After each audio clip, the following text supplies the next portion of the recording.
আসসালামু আলাইকুম। আজকে আপনাদের মাঝে ফুচকার রেসিপি নিয়ে চলে আসলাম। এই তো ফার্স্টে আলুটা সিদ্ধ করতে প্রেশার কুকারের মধ্যেও দিয়ে দিলাম।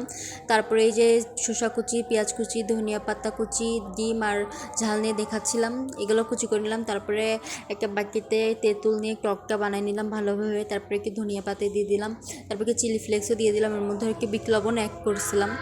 তারপরে টকটা বানানো হয়ে গেলো। এরপরে বাইরের থেকে ফুচকা কিনে নিয়ে আসছিলাম, সেইগুলোই ভাজছিলাম আর কি, ফুলকো ফুলকো করে একটু ভালোভাবে।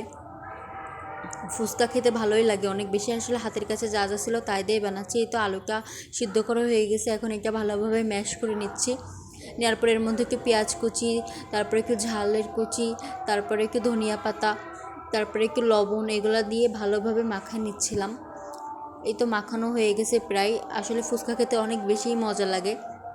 এই তো এখন একটা বাটিতে এটা সুন্দরভাবে রেডি করে নিচ্ছি, ভালোভাবে সবগুলোর মধ্যে দিয়ে দিচ্ছিলাম।